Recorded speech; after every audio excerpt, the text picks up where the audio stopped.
Hey all, in today's episode, Angela and I scoured the internet for just a few really good questions that small business owners were having.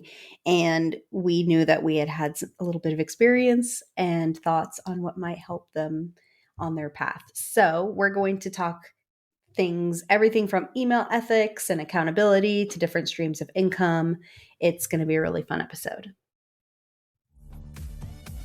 Balancing building a successful business and being a superstar mom is hard, and yet, in today's digital world, it's more common than ever.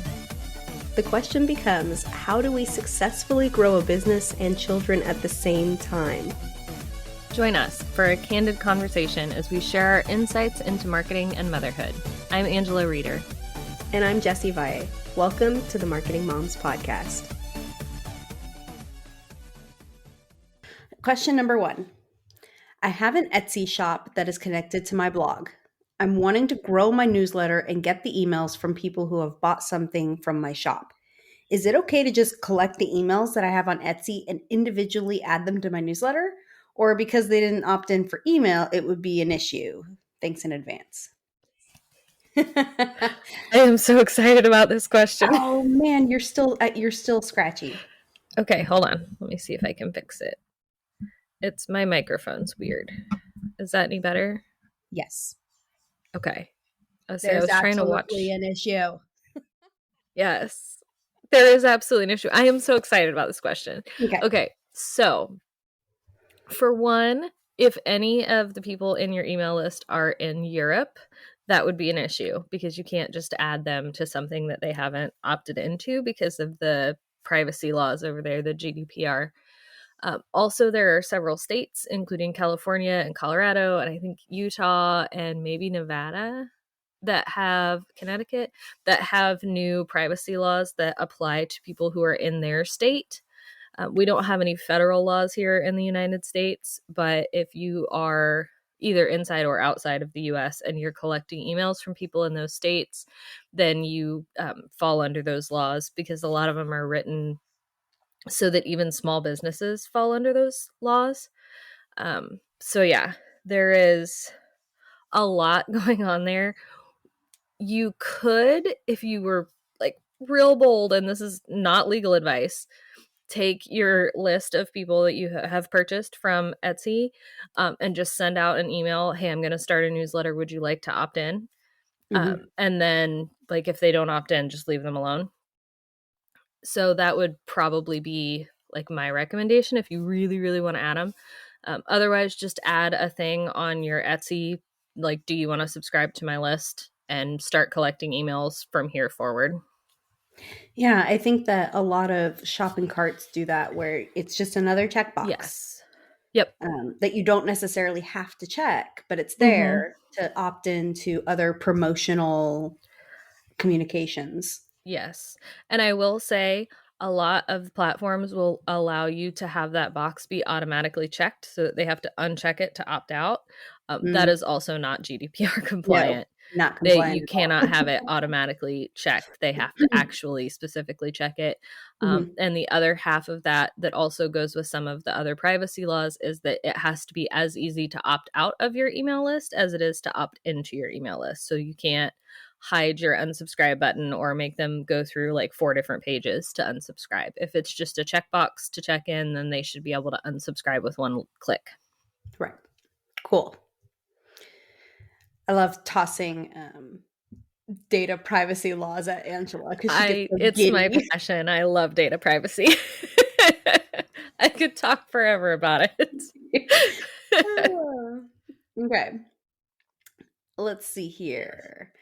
Hi, everyone. As I am now enrolled in basic VA courses, VA being virtual assistant, and will be interning afterward, I do not have any experience working in corporate settings, but I am confident in my abilities. Will the business owner there accept and hire me, do you think? This question to me is like, own your abilities. You just said you're confident in your abilities, and yet you're asking this question as if you're hesitant. I don't care what kind of experience you have, if you're confident in your abilities and you're confident in, you know what, I don't know how to do that, but I'm going to find out how. Yeah. Then there's no reason anybody would not hire you. Yes. All of that.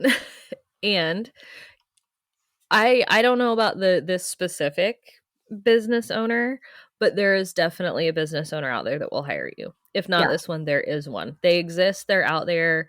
I know there are some business owners that specifically look for people who are new because they want to train them to do exactly the way they want it to do. And they're typically cheaper. And they're typically cheaper. Or it's maybe their first hire, so they're looking for someone who's a little cheaper, who doesn't have as much experience, that they can help out. So there are a lot of opportunities when you're first starting out, and it is scary. I remember being there.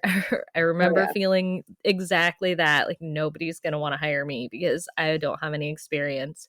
But there are people out there that will hire you. Own your abilities, be confident. Don't be afraid to say, I don't know how to do that, or I've never worked with that program, but I'm willing to learn. Like, that's one of the best things I think you can say, rather than like trying to fumble into something and, you know, not know how to do it and have them expect you to already know how to do it. Yeah. And can I say, when the part where you said, and we'll be interning afterward, why? Yeah. Yeah. Like, I'm not a fan of interning. I'm a fan of, if you want to be a sub, what is it called? Subcontractor. I'm okay with that. Being a subcontractor means you work with someone else, the main contractor, and you work with them on the project, usually for a little less money than the full contractor. I'm okay with that because you're still getting paid. But interning, if you're doing like an unpaid internship, I'm not a fan of that, because I don't care if you are brand new, you deserve to be paid for your work. Because you already said you've been in courses, you've spent time learning a skill, and now you're going to be paid for that skill. That's a little soapbox of mine. Okay, next question is kind of similar. I mean, like related, not similar, but related. Where do I begin when hiring a VA? I need someone familiar with creating slides in Canva and then need to import those slides into Nearpod. To me, like, there's two routes you can go. One, you can go to the sites like Fiverr, Upwork. I think there's another big one, but you can go to those and just find someone and hire them. The nice thing about those places is they have ratings and they have their prices visible. So you can find someone. If you want a newbie, get a newbie. If you want someone who's been in business a while, you can do that. The con to that, to me, is that person's less invested in your business. They just want to do the task. They just want to get the task done and they're done. You're not really building a relationship with that person. Option number 2 is going into somewhere like Facebook, finding groups. Hopefully you're already a part of a group that, you know, there's several out there, and you just let them know, hey, I'm looking for someone familiar with creating slides in Canva. Like, and you can say, I'm looking for someone who's kind of new so they can grow with me, or I'm looking for someone who's done this a while because I need them confident in what they can do because I need it done quickly and well. You can just lay out what you want. And even if no one in the group fits those qualifications, someone else might say, hey, I work with XYZ. Let me hook you up with them. Yeah. That's a great way to go about finding things. And there are other, you know, you can always look up kind of specific things similar to Fiverr and Upwork. I know, who is it? I think it's Freelancing Females has one where you can post a job and it'll get posted to all of their members. And if anybody's there that, you know, is interested, they can reach out. Or they have like a directory. There are a lot of places that have directories that you can look through. So that's also a good place to check. Yeah. And our good friend Michaela runs Live Free And she has a whole network of newbie VAs looking for their first opportunity. Yeah. All right. What's the next one? I have a successful service-based business, VA, OBM, CRM setup, but I want to start creating some other passive income streams. What are ways you're adding passive or other income streams to your business?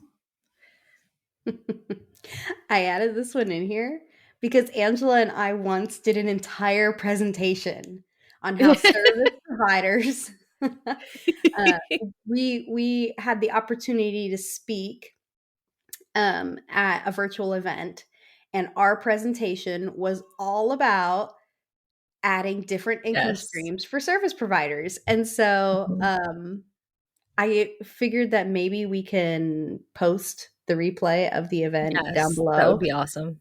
So that you can watch it if you're really interested. But when I saw that, I was like, Angela and I have so many answers. One of the easiest things is to add digital products to your lineup. So if you are a VA, OBM, CRM setup, man, right there, I'm thinking you can sell checklists, you can sell templates, you can sell the video walkthroughs of setting up those checklists and templates. There's so much you can do to monetize your service in other ways. Plus other things. Like I said, Angela and I went through an entire presentation. Was it like a half hour or was it like 45? Yeah, it was about half an hour. Okay. So one of those, just all about different ways you can add income streams to your service-based business. So, yeah, that one, the digital products are definitely, I think, up there. We hear a lot about courses now. Like courses are really big right now with the marketers, and you can do courses. But my personal favorite is like the digital products with like checklists and walkthroughs and things like that. Okay. I am currently struggling with being accountable for a project I am working on and wondering what y'all suggest. I'm typically very driven and motivated, but think I need some additional accountability at this point. Any tips or tricks on what has worked for you? I have thoughts. Well, the first and most obvious thing is have someone like a biz bestie, like a Jessie, to ask you, hey, have you done that thing today? And if you are a part of the Marketing Moms, you can always ask for accountability here with our group. With us, we're happy to, check in and make sure you're getting things done. And that's one of the reasons that we talk so much about having groups and people that you can relate to that know what you're going through, even if you're not exactly in the same industry. But also I think it's interesting where it says I'm typically very driven and motivated, but I think I need some extra accountability at this point, because that sounds very much like someone's taken on a project that they don't like. And I think my additional thought for this is I think it's important to look at why you're putting off the project or why you're having so much trouble moving forward when you are typically able to do things like this, and maybe just make a note of that for future projects. Maybe it's not the project, maybe it's the client, maybe it's the program you're working with, maybe it's, whatever, just a bad time for you this right now and it's a busy season and whatever. But I think it's important to notice that, because one thing that will really lead to burnout quickly is not recognizing those things and then feeling like you're behind on every project all of a sudden. Yeah, that's a really good point. I didn't think of that. But also, I think it's an opportunity then, if you do pinpoint what it is that you don't enjoy, maybe asking for help. So let's say that you just don't like working in a certain program, but you know someone who does. Cool. See if maybe they can help you out and kind of do the subcontracting thing. Yeah. at least for this project, right? Like, let's just do this project and get it out of the way. And then I'm never taking on another project that has that again. Or if it's the client, you just got to muddle through if you can. Yeah.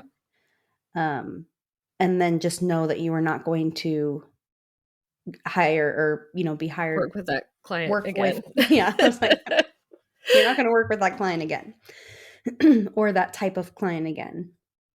So I think Angela's right. You really have to sit down and analyze what exactly it is that's the reason you're putting things off. Yeah. And I like I said, especially since it says they're typically very driven in like me, I am typically very procrastinating. I need a lot of accountability. That's not unusual for me. So, being behind or needing accountability is not an unusual thing for me. But I think especially if you're the type of person that usually is just like right on the ball, then that's a good chance to kind of reflect, because if there's not a problem and you're just really struggling, that could be an early sign of burnout, which I know we've talked about in other episodes. Yeah. Cool.